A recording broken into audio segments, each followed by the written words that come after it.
Olá a todos, sejam muito bem-vindos e bem-vindas a mais uma edição do VGSA. Eu sou o Diego Gimenez e semanalmente recebo aqui no programa um presidente de uma grande empresa do país para entender os desafios dos mais diferentes setores da economia brasileira. Meu convidado desta semana é Eduardo Gestas, que é o presidente da Atlântica Hospitality International, rede hoteleira dona de marcas como Transamérica, Comfort, Quality, entre outras. Gestas, seja muito bem-vindo ao VGSA, é um grande prazer te receber aqui. Prazer é meu, Diego. Obrigado pelo convite. Obrigado você por ter aceitado. Eu começo sempre o VGSA, Gestas, falando sobre a trajetória profissional do nosso convidado, puxando aqui o seu currículo pelo LinkedIn, na unha mesmo, vejo aqui passagens por empresas como a Laureate, também outras como a Claro, Time for Fun, até a chegada à Atlântica, onde o senhor trabalha desde 2017. Queria que você resumisse a sua história profissional, a sua trajetória, contasse para a gente um pouco dos maiores desafios até aqui. Resumir minha história profissional vai ser um pouco complicado, mas vou tentar. Bom, eu sou um economista incompleto, eu fiz 2 anos de economia e depois eu migrei para a administração de empresas e comecei a minha carreira trabalhando em empresas do setor de bens de consumo, como Nestlé, nos Estados Unidos, aqui no Brasil. Da Procter eu fui para a consultoria de gestão, trabalhei 6, 7 anos na Kearney, na época A.T. Kearney, em São Paulo, numa época muito boa para a consultoria, quando a Kearney estava entrando no escritório do Brasil, montando o escritório brasileiro. Da Kearney eu fui para Claro, que na verdade ainda não era Claro, né? Foi bem no início da privatização do sistema Telebrás, ainda eram as operadoras banda B independentes. Então eu fui trabalhar na TES, que era a operadora da banda B do interior de São Paulo, e a partir daí, no processo de consolidação, nós construímos a Claro, criamos a marca, consolidamos várias operadoras no Brasil inteiro. Da Claro, eu migrei para uma empresa de serviços financeiros, um birô de informação, que é o Equifax, hoje Boa Vista.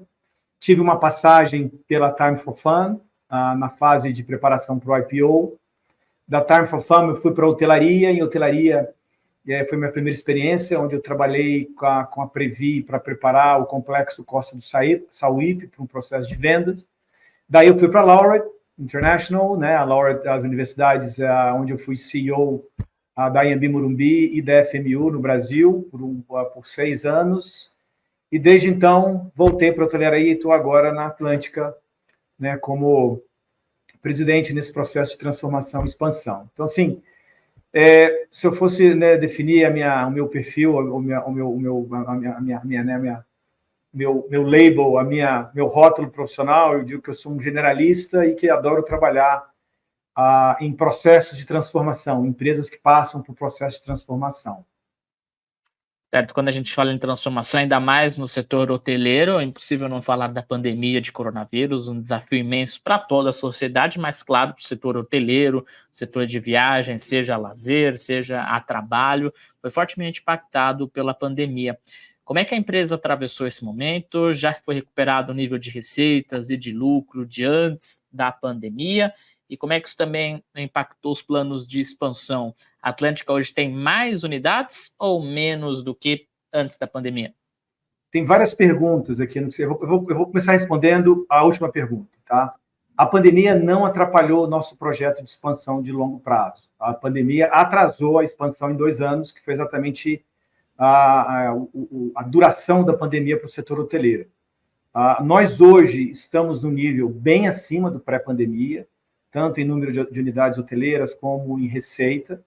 A partir do final de 2021 e 2022, nós entramos num processo de aceleração de crescimento muito acentuado, e eu acho que isso se deve muito à forma como nós nos posicionamos durante a pandemia, né? Foi interessante porque a pandemia foi um baque enorme no setor. Acho que eu vou ser redundante aqui se eu for dar detalhes, mas, obviamente, a cadeia de turismo talvez tenha sido a cadeia que mais sofreu com a pandemia, e a gente teve que se preparar, ou se estruturar para trabalhar no modelo de gestão de crise durante pelo menos 18 meses, E o que a gente fez, né, atuando no modelo de crise, né, protegendo principalmente a integridade física dos colaboradores e dos hóspedes, tentando manter os hotéis em operação e tendo uma crise brutal de caixa para aguentar que os hotéis continuassem tendo um mínimo de saúde para poder operar.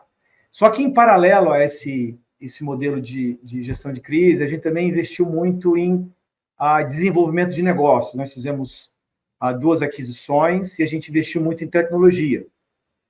E quando o mercado voltou, né, o setor de hotelaria, o setor de turismo voltou a aquecer, a gente teve a capacidade de potencializar toda a preparação que a gente construiu nos 18 meses que a pandemia nos impactou diretamente. Então, hoje a gente está num patamar bem acima do pré-pandemia, né, como eu falei, não só em número de unidades, a gente deve fechar esse ano com mais de 200 unidades, a gente na pré-pandemia estava com 125.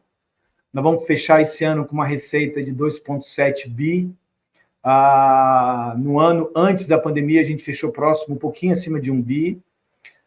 E os níveis de ocupação ainda não voltaram à época pré-pandemia, estão muito próximos, mas a diária média está bem acima do que foi em 2019. Certo. A Atlântica tem investido bastante em unidades de multipropriedades e residenciais com serviços também. Eu tenho algumas perguntas sobre esses investimentos. Primeiro, se é a principal vertente de crescimento da empresa para os próximos anos, e mais também, pensando já nesses planos de expansão, eles foram modificados ou provocados justamente por essas mudanças nos últimos anos? Não, assim, a visão, o plano, os vetores de crescimento, eles se mantiveram. Tá? O que aconteceu é que a pandemia ela acelerou, talvez, o processo que eu chamo de digitalização do setor. Tá? Tudo que se refere à maneira como o hóspede interage comercialmente e no pós-venda, com a parte, né, com a relação que nós temos com o hóspede. Isso teve um empurrão da pandemia que fez com que os consumidores interagissem muito mais com as plataformas tecnológicas. Então, esse foi o impacto. Com relação aos vetores de crescimento, eles são exatamente os mesmos, como você colocou. A gente tem um projeto, né, de longo prazo. A gente vê o mercado brasileiro como um mercado de altíssimo potencial por 3 razões. A primeira razão é que o mercado ele ainda é subofertado em número de quartos, o número de unidades habitacionais voltadas para a hospitalidade por habitante é muito menor do que mercados como Argentina, Chile, Peru, né? Não vou nem comparar com o México, que o México é bem acima do nosso. Então, a gente vê que tem, primeiramente, um potencial enorme de novos lançamentos. E quando a gente fala novos lançamentos, a gente não está preso ao modelo tradicional de hotelaria, a gente também está explorando outros modais de hospitalidade, como você colocou, um é o residencial com serviços e o outro é a multipropriedade. Então, além desse vetor do crescimento orgânico com novos lançamentos, a gente também vê um mercado que ele ainda é dominado em termos de unidade pela hotelaria independente. O Brasil tem quase que 2/3 da sua oferta hoteleira está na mão de hotéis independentes, então a gente entende que tem um potencial enorme de migrar esses hotéis para uma operação como a nossa, né, que entrega marca, entrega distribuição, capilaridade, tecnologia e toda a escala operacional. Então, a gente vê isso como um outro vetor interessante, né, de focar em conversões, principalmente em mercados secundários e terciários. E no terceiro, quando a gente fala nesse 1/3 que nós chamamos de hotéis embandeirados, que são os não independentes, o mercado brasileiro ainda é muito fragmentado, ele tem muitos players, e a gente também atua nesse vetor de crescimento inorgânico através de aquisições ou alianças estratégicas. Então, esses 3 vetores são exatamente os mesmos que nós desenhamos há 7, 8 anos atrás, no projeto de expansão. Tá? O que acontece é que todo ano a gente faz adaptações, né? Enfim, mas os vetores são os mesmos. E quando a gente pensa na relação entre viagens a trabalho e a lazer, essa relação, essa diferença, ela tem aumentado com o passar do tempo, considerando todas essas mudanças que a gente citou aqui nos últimos anos? De fato, a tendência é de um crescimento do lazer e de uma queda, vamos dizer assim, das reservas corporativas, dá trabalho, ou você acredita que já voltamos a uma normalidade como antes da pandemia e o setor corporativo tende a recuperar o seu crescimento? Nós já estamos muito próximos do que foi pré-pandemia no corporativo. Já no lazer, o lazer teve um impulso enorme por causa da pandemia. Então, os dois tiveram comportamentos muito distintos na pandemia. A pandemia, no segmento lazer, ela teve um impacto hiper positivo, né? Primeiro, assim, já havia uma tendência do consumidor, né, principalmente das novas gerações, de valorizar mais a experiência em detrimento da posse. Quando você pensa nisso, a experiência de viagem é um item muito valorizado e ele passou a ser ainda mais valorizado em função da pandemia, as pessoas confinadas. Então, a vontade de viajar, ela aumentou, vamos colocar assim. E a pandemia, ela criou um efeito muito positivo para o turismo de lazer interno, por duas razões. Primeiro, pelo problema das fronteiras, né, a falta de mobilidade entre os países, e também, somado a isso, a desvalorização do real, o brasileiro aprendeu a viajar no Brasil. Ele entendeu que o Brasil tem bons destinos de lazer, tem bons destinos turísticos, e ele tomou gosto pelo país.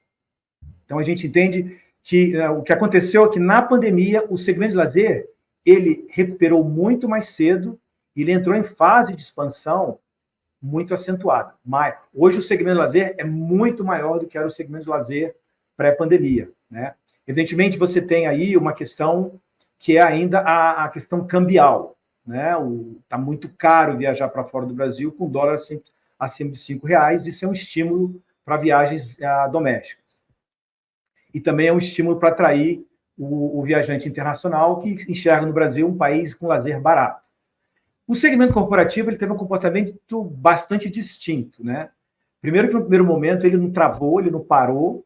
Eu diria que a gente teve um tipo de viagem que nunca cessou na pandemia, que são viagens que nós chamamos de viagens de missão crítica, né? Viagens de auditoria, viagens de inspeção. Essas viagens nunca pararam. Mas aquelas outras viagens de desenvolvimento de negócios, de vendas, de treinamento, capacitação de pessoas e de networking, essas foram suspensas por muito tempo, e elas só começaram a retornar no começo de 2022, tá? Quando principalmente o 21, ainda foi em 21, quando as restrições de mobilidade começaram a cair. Então, as viagens começaram a voltar, as empresas retomaram, principalmente as viagens focadas em desenvolvimento de negócios. É muito difícil você constantemente fechar negócios através de uma plataforma eletrônica, nada como o contato pessoal, frente a frente. Então, essa voltou muito rapidamente. E o ano passado, começou uma retomada muito agressiva das viagens corporativas de negócios voltadas para networking e desenvolvimento de pessoas, os grandes eventos. Aí essa é que está em franca expansão agora. E as empresas multinacionais, que foram mais restritivas na pandemia, também começaram a flexibilizar suas viagens e esse mercado está voltando. Não está ainda no patamar pré-pandemia em termos de ocupação, mas a gente acredita que esse ano esse patamar vai ser retomado. E aí teve aí, Diego, me permite, desculpa você te falar, claro, uma questão interessante, que foi o mix da viagem corporativa com a viagem de lazer, né? Com as plataformas tecnológicas, com a hibridade do ambiente de trabalho, surgiu um segmento novo, que é o Bleisure, que mistura business com lazer, que ganhou relevância, né? Ganhou muita relevância, que são viagens, ou são viagens a lazer que se estendem, porque a pessoa ela pode continuar no destino de lazer, trabalhando remotamente com a família ou algo parecido. Então, o segmento de Bleisure, esse segmento hoje é uma realidade que veio para ficar. Por falar em novas realidades, você citou aí a questão cambial, a gente teve desde a pandemia um novo normal para a questão cambial, o dólar passou dos 4, passou dos R$5, está sendo negociado acima disso, e a Atlântica é uma rede hoteleira que atua, pelo menos por enquanto, exclusivamente no Brasil, vou perguntar sobre isso mais para frente, mas quero me atentar a essa questão cambial primeiro. É possível afirmar, então, que a empresa acabou se beneficiando dessa questão cambial e mais, essas mudanças no perfil do consumidor brasileiro são mudanças que podem se tornar permanentes? Existe um novo perfil de viajantes? É uma nova realidade que veio para ficar quando a gente pensa aí nessas viagens domésticas? A questão cambial, ela favoreceu o desenvolvimento da cadeia de turismo do Brasil, sem dúvida alguma, tá? Isso é positivo para o Brasil. E eu acho que o legado vai ficar, né? Dificilmente, para mim é difícil falar se o dólar volta a ter um patamar menor do que esse, mas evidentemente se estimulou a experiência do hóspede o hóspede brasileiro, o turista brasileiro viajar internamente. Eu acho que o legado é positivo, tá? Houve uma atração para novas expansões, novos investimentos hoteleiros em destinos de lazer no Brasil, que vai deixar um legado. O mercado continua aquecido nessa direção. E as tendências de consumo, né, como eu falei, eu também acho que elas vieram para ficar. Essa questão, né, do foco dessa nova geração em valorizar o acesso à experiência, isso é um fato, é uma tendência natural que a pandemia ela empurrou, ela acelerou, e a nossa vantagem é que a viagem dentro dos produtos de experiência talvez seja o produto de experiência mais interessante, né? Então, isso tudo foi muito positivo, e o legado vai ficar, ele vai ficar, né? Evidentemente, se houver aí uma desvalorização do dólar, pode ser que tem sempre uma retomada, um reaquecimento das viagens internacionais, mas o Brasil, como um destino turístico, ganhou muita relevância, não só para o turista brasileiro, mas também para o turista estrangeiro. E aí, sobre o turista estrangeiro, a gente tem uma questão um pouco polêmica aqui no Brasil, que é a possível exigência de vistos a estrangeiros, a americanos, canadenses, japoneses. Assim, até eu falei que o Brasil ele tem muita dificuldade de crescer e de atrair turista estrangeiro, tá?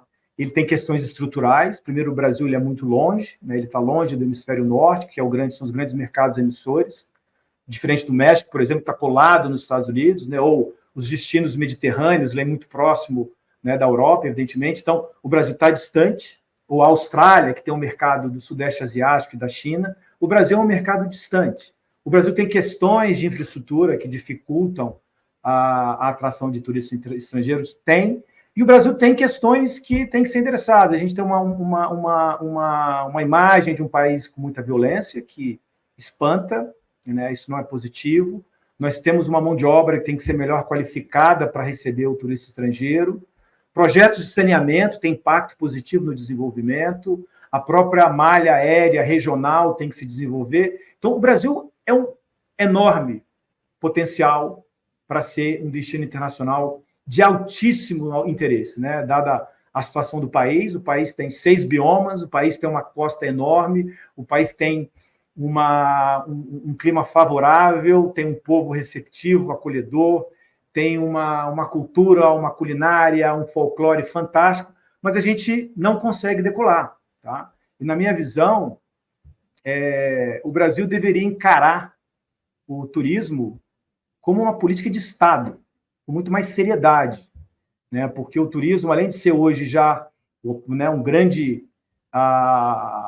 tem um peso enorme na geração de riqueza no país, o turismo é um grande indutor de desenvolvimento e de inclusão, né? Porque o turismo ele é intensivo de mão de obra, o turismo ele promove crescimento em todos os rincões do país, o turismo ele promove mobilidade social, então ele deveria ser tratado de uma forma um pouco mais séria, como ele é tratado hoje em dia pelas autoridades públicas, não desse governo atual, sempre foi assim.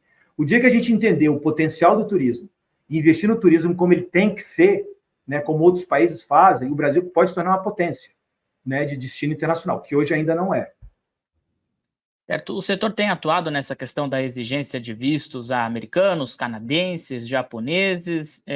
Você acredita que é uma medida que tem mais benefícios ou malefícios ao setor como um todo? Qualquer coisa que restringe a viagem, né, e aí ele segue o princípio da reciprocidade. Então, Você pode ter uma discussão ideológica, você pode ter uma discussão de força negocial, de diplomacia, mas, no meu ponto de vista, você está apenas criando mais uma barreira, né, para um país que tem um alto potencial e que já tem dificuldade de atrair turistas estrangeiros. Então, eu acho que a decisão é inócua, ela não ajuda, ela é inócua do ponto de vista diplomático, e eu acho que ela não ajuda a desenvolver o turismo nacional. E tem outras questões, né? Assim, não é só isso. Acho que assim, a pauta é tão ampla, né, que isso é apenas mais um item. Gestas, a férias de verão são sinônimos de Nordeste, pelo menos na minha cabeça, mas eu queria entender a cabeça das outras pessoas.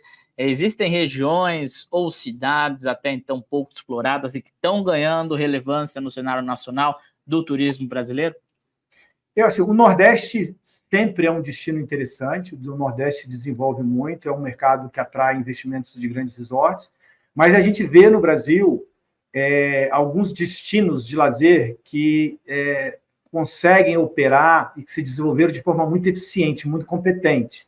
Foz do Iguaçu, né, a região do Rio Grande do Sul, né, da Serra Gaúcha, é um exemplo de conseguir desenvolver um destino de lazer que, inclusive, foge da sazonalidade. A Serra Gaúcha ela criou uma agenda e ela criou eventos ao longo do ano que ela consegue atrair hóspedes ao longo do ano inteiro, né? Então, a gente vê ainda potenciais não explorados. Eu acho que assim, a região amazônica é um potencial que tem uma exploração muito pequena. A gente vê os lençóis maranhenses como um grande potencial também, que ainda pode desenvolver e fomentar o turismo, e sempre de forma sustentável. Então, mas assim, o que se vem primeiro é a costa nordestina, Rio de Janeiro, que vai ser sempre um destino de lazer imbatível, como Bahia. São Paulo é um destino de lazer interessante, a gente fala pouco disso, mas São Paulo, né, no fim de semana e nos feriados, é um polo de atração de turistas que vêm ver eventos culturais, vêm ver, tem experiência gastronômica, enfim, ou grandes eventos esportivos. Então, São Paulo tem esse perfil também. E esses destinos, como eu falei, que souberam explorar muito bem e se desenvolver como grandes destinos de lazer, como é o caso da Serra Gaúcha. Certo. E, Gestas, pensando aí nessa mudança no perfil das viagens dos brasileiros, os que viajavam para fora, que estão viajando aqui para dentro, crescimento na busca por viagens a lazer, tem algum segmento hoteleiro que está crescendo de forma mais expressiva nesses últimos meses, últimos anos? É o segmento premium? É o segmento regular? Quais segmentos que você acredita que estão se destacando melhor nesse novo momento do turismo brasileiro? O segmento premium cresceu muito no Brasil, com grandes ofertas, principalmente em São Paulo e Rio. Então, ele avançou, mas ele, né, até pelo perfil do país, em termos de impacto unitário, ou impacto na massa de quartos, ele não é tão relevante. O que a gente está vendo é o crescimento muito grande na nova oferta de quartos, de produtos com viés ou com perfil de resort, grandes e complexos, que estão sendo fundeados, eles estão sendo ele está sendo bancado por essa modalidade do multipropriedade, do fracionado, né? Onde você tem um número muito grande de investidores que compram frações de quartos. Então, a gente está vendo hoje um dos grandes motores da expansão de oferta hoteleira no Brasil está exatamente na modalidade multipropriedade fracionado, em destinos de lazer, com perfil de grandes resorts. Certo. Vou falar sobre o PERSE agora, porque o governo federal defendia o fim desse programa emergencial de ajuda ao setor de eventos e que incluiu também o turismo. No final das contas, ele foi aprovado com um teto de 15 bilhões de reais. Quero saber se a Atlântica, de alguma maneira, usufrui do PERSE, se ela consegue aí obter recursos por meio do PERSE, e mais, esse programa, de fato, é necessário para a recuperação do setor? Se sim, por quanto tempo mais? Bom, vamos lá, de novo, vou responder. A gente é positivamente impactado pelo PERSE, tá? Como qualquer empresa de hotelaria no Brasil. Até fazendo uma correção, né? O PERSE, ele foi amplamente... Bom, a primeira coisa o nosso setor de hospitalidade, nunca teve um projeto, um benefício de renúncia tributária voltado para ele. Foi o setor que mais sofreu, a cadeia de turismo foi, como eu falei, que mais sofreu na pandemia. No ano de 2000, se eu não me engano, foi em 2022, tá? O tema foi discutido, foi votado pelo Congresso, foi pela Câmara e pelo Senado, teve veto presidencial, o veto foi derrubado e o PS foi aprovado. Né? Ele foi aprovado como um estímulo à recuperação do setor, com vigência de 5 anos nas condições como ele foi desenhado. E na época eleitoral, o governo federal apoiou o PERS, né? Eu faço parte do FOB, que é a Federação dos Operadores de Hotelaria do Brasil, o Fórum de Operadores Hoteleiros do Brasil, e o governo apoiava esse processo, até porque ele tem um cunho social muito importante, dada a capacidade de gerar empregos dele, né? Então, só que na entrada do governo, já no começo de 2023, o PS já foi ali ameaçado, ele voltou a ser discutido no Congresso, ele foi votado, ele foi mantido.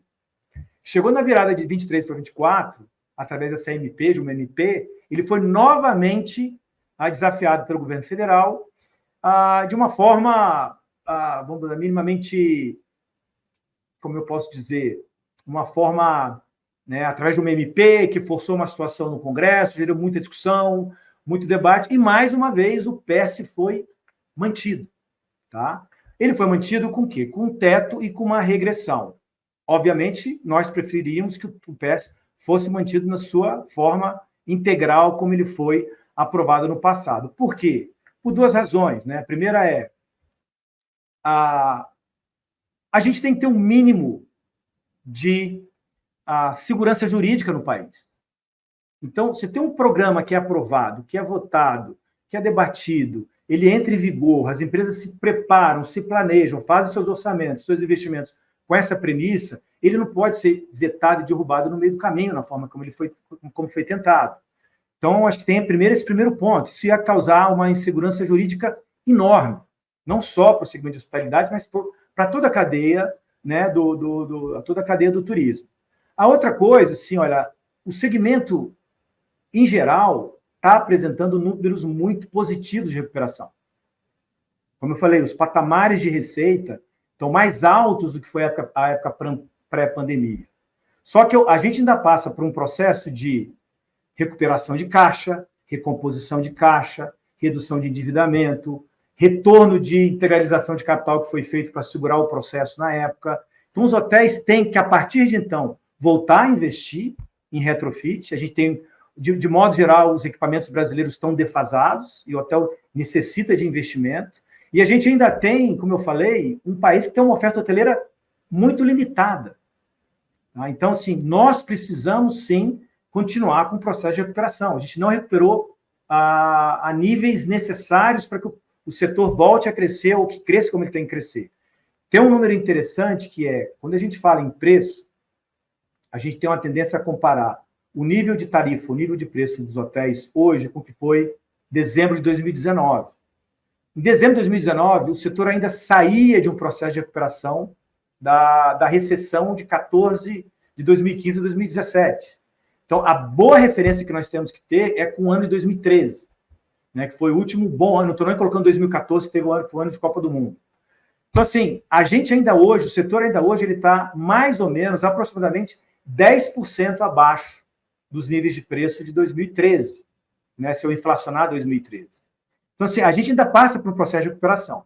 A questão do teto de 15 bilhões, ok, né, isso foi o que se foi negociado para conseguir chegar num acordo. Né? A questão é, eu acho que essa é a grande dúvida, como é que isso vai ser aferido.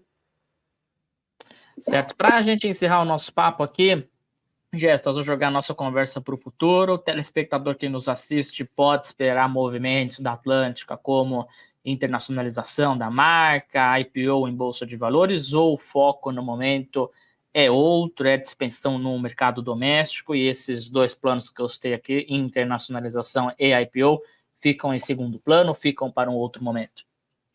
Eu não diria assim, a gente não tem um foco em IPO, a gente tem um projeto de longo prazo, onde a gente entende o nosso potencial. Então, a gente hoje está com entre 180 e 190 unidades, a gente quer chegar em 400 unidades em 5 anos.